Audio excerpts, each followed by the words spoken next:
एका 8-15 दिवसात हिंद केसरी व्हायचं म्हणजे एवढं सोपं नाही. तेच हा तुला मी आज पाणी सुद्धा पेलो ना. राजानं त्याचं 1 नंबर करावा. बर. पाणी सुद्धा पेलं नव्हतं. 5 वाजता माझ्यापाशी आलं होतं. नियोजन होतं की चांगलं. काय नाही आता ते अजून काय चहा सुद्धा पेली नसेल. ज्या वेळा फायनल होईल त्यावेळेला चहा पिणार ते. म्हणजे पूर्णपणे मला वाटते गट काढला, सेमी काढला. मला वाटते आज उपासच असेल काकीचा.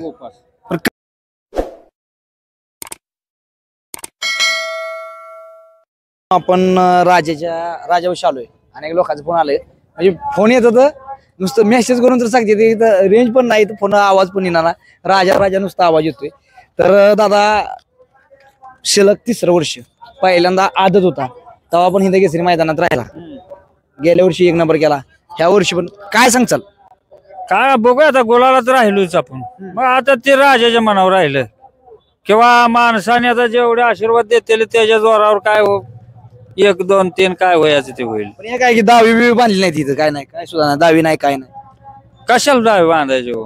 हे आपले म्हणजे कसं आहे आता ते काय मला अजून बोलायला नाही. हे आपणच म्हणजे जमा केलेली एक म्हणजे संपत्ती आहे. ही नेमकं दावे कशाला बांधायची. ही संपत्ती आहे आपली. आपल्याला दुसरं काय नाही. ही माणसं आहे ती तर आपण आहे. एक लोकांची इच्छा पाहिजे की बाबा ही गाडी आज म्हणजे राजा लागला, किती वराडली लोक, किंवा म्हणजे ही महत्वाची गोष्ट आहे. एक प्रेम आहे, म्हणजे हेच प्रेम टिकवायचं आपल्याला, दुसरं काय नाही. आणि त्या प्रेमाच्या जीवावर तेव्हा राहतोय राजा. पण एक आहे की राजापेक्षा थोडा बारका बैल म्हणजे लागला की राजा 100% सुट्टी नसते. बरोबर आहे. बैल बी पळायला पाहिजे ना जोडीचा. नाही ना, पण त्यापेक्षा थोडा लुस्कान पाहिजे, म्हणजे ताकदीनं. हा चालतंय की तसं ताकदीनं बैल लुस्कान असा बैल नाही पाहिजे. ओढून जाणारा बैल असावा. म्हणजे मग ते जातंय निघून. मग ते समज घेऊन आपलं त्याला आता ती सवय लागलेली आहे. समज गबाळ वाढायची. काय काकीचं काय नियोजन करणं काल मला वाटतं 2-3 दिवस अगदी एक पेपरची तयार तुमच्या भाषेत चाचणी परीक्षाचं कसं असतं तसं, किंवा सत्र परीक्षा ही एक प्रकारची मेन बोर्डाची असल्यासारखं. काय नियोजन कसं होतं? हा नियोजन होतं की चांगलं. काय नाही आता ते अजून काय चहा सुद्धा पेली नसेल. ज्या वेळा फायनल होईल त्यावेळेला चहा पिणार ते. म्हणजे पूर्णपणे मला वाटतं गट काढला, सेमी काढला. मला वाटतं आज उपासच असेल काकीचा. पण काकीचं मागे यांच्या लय श्रेय आणि खरंच काकीचा म्हणजे काकीसाठी पोहती म्हणा लागेल. होय होय बरोबर आहे. काकीसाठी बी म्हणा. आणि ही काय आपलं ही समजे हे आपल्या माणसं आहे ह्यांच्यासाठी बैल पळतो, आपल्यासाठी नाही. हे आज माणसं 200 किलोमीटर वरनं 150-300 किलोमीटर वरनं आलेले आहेत. ते राजाला बघायसाठी आलेले. ह्यांचा आशीर्वाद मोठा आणि ह्यांच्यासाठी बैल पळतोय.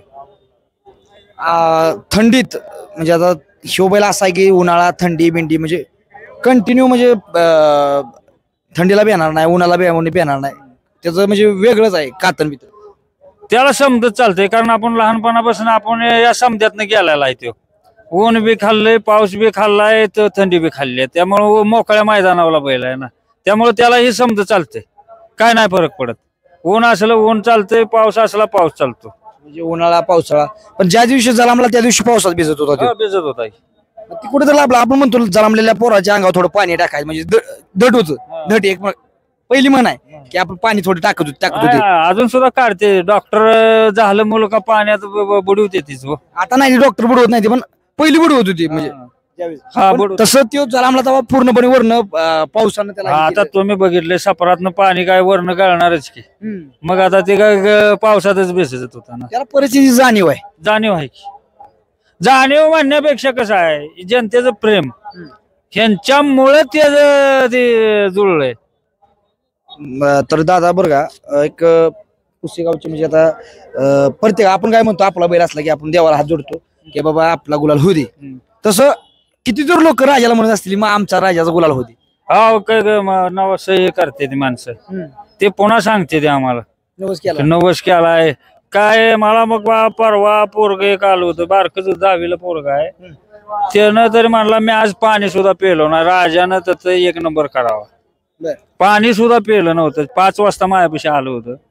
त्या सहलीला गेलं पोरग, पण ते म्हणत होतं मी राजासाठी एवढं करतोय. आता अर्जुन ह्याच्यावर पळला. अर्जुनच्या आता जे नवीन मालकी म्हणजे त्यांनी करार केला उर्मिलाताई, त्यांचं एक स्वप्न होतं की मला हिंद केसरी गाडा मालकीन व्हायचा आहे. मला बोलल्या की राजा दिला तर 100% मी होईल, आणि म्हणजे त्यांचं म्हणणं खरं ठरलं. नाही कसं आहे त्यांचं स्टार आहे तसं म्हणून चालत नाही. एका 8-15 दिवसात हिंद केसरी व्हायचं म्हणजे एवढं सोपं नाही.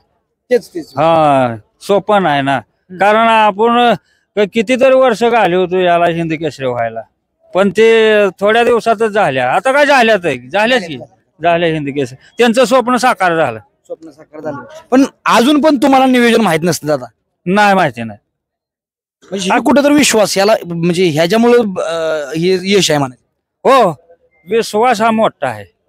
काय वेळेस काय होतं माहिती आहे का मोठ्या बैल मालकांचं, की ह्यांनी सांगितलंय, ह्यांनी पायरा दिलाय, ह्यांनी कॅन्सल केला, त्यांनी कॅन्सल केला, पण तुमचं तसं होत नाही. बाबू एके बाबू एकट्यानंच करायचं. आम्ही त्याला पहिल्यांदा सांगितलं तू कुणाचं ऐकायचं नाही, आमचं सुद्धा ऐकू नको, तू तुझं बघायचं, कुठं बैल कसा पळल कोणचा घालायचं तू बघायचं, एवढंच आम्ही सांगतो त्याला. ही विश्वास आहे मित्रांनो. ह्या साईडला संपूर्ण पब्लिक आहे, पण इथं रश्या नाही त्या, हे एक वेगळं पण दिसलं मला. अहो रश्या बांधून काय करायचंय? हो हे एवढे माणसं आता म्हणलं नाही का तुम्हाला? बसून देत नाही ती दादा, ही पण महत्वाची गोष्ट आहे. आता काय करायचं मग? बसून देत नाही ते, पण काय आपण इलाज नाही त्याला. कुठेतरी म्हणजे बैलाला पण त्रास होतो असं अनेक लोकांचं म्हणणं येतं, की बाबा काय लोक म्हणते बाबा ही फुगी राहते, बाबा रश्या बांधते ती किंवा ही करते ती, पण एक बसायला लय प्रॉब्लेम. जनतेनं सुद्धा मग ते विचार करायला लागतो ना, पण आपण बोलून नाही चालत. आम्ही सांगतो बाबा बसू द्या वाईस पार बरं लांब बसा, एवढं सांगतो आम्ही, बाकी काय नाही सांगत आम्ही. आज गाडा मालक एवढे 1200 गाडा मालक आहेत आज. मग 1200 म्हणजे 12 दुने 2400 गाडा मालक म्हणा, एकच प्रत्येकाचा बैल आहे. मग प्रत्येकाचं स्वप्न आहेच हो, हे साकारायचं आहे, हे त्या बैलानं शेवटी साकारायचं. मालक काय म्हणत नाही तू पळू नको आज ना आज पळ, असं होत नाही, पण त्या बैलानं साकारलं पाहिजे ते. कुठंतरी दादा तुम्ही एक लक्षात घ्या, बैलाचं कसं आहे, ज्यावेळी त्या सगळी माणसं येते ती, म्हणजे सगळी अगदी त्याला कळलं की बाबा आपल्या ही सगळी आपल्यासाठी येते ती, त्यावेळेस तो सोडत नाही काय पण झालं. बरोबर आहे की, सोडणारच नाही ना कधीच, असं म्हणजे नाराज करत नाही. कारण आज माणसं मला वाटतं जालन्याहून आहे ते, संभाजीनगर आहे ते, बीड आहे, इकडे कोकण पट्टा समजा आहे, कोल्हापूर आहे, इकडे रायगड आहे, पुन्हा मुंबई आहे, ती समधी माणसं आलेली आहेत. मग त्यांच्यासाठी त्यानं ती केलं पाहिजे काम, ही आमची अपेक्षा आहे त्याच्याकडं. चालतंय मित्रांनो, खूप छान दादानं मुलाखत दिली, आणि दादाचं एक उदाहरण पटलं आपल्याला, की कधी पण धमक पाहिजे दादा, म्हणजे कुठल्या गोष्टीत धमक पाहिजे ते. आणि कसं होतं, जर धमक असेल तर त्या गोष्टी होत्यात साध्य. आणि तुमची पण जिद्द होती, बैलाची जिद्द आहे तशी तुमची पण जिद्द होती कुठेतरी, की बाबा आपल्याला ह्यो बैल एक घडवायचा आहे, की तुम्ही कमी नाही पडला. आम्ही नाही कमी पडलो नाही, पण ती बैलानं सार्थ करायचं होतं ना. माणूस कुठला कमी पडतो यातला तुम्ही सांगा बरं. समधी माणसं म्हणते तीच ना की बाबा जाऊ दे पैसे, चल माझा वर आला पाहिजे. फक्त ते बैलानं आणायचं आहे, बैलानं जाणलं तर ती समजा आहे. ओके, धन्यवाद मित्रांनो.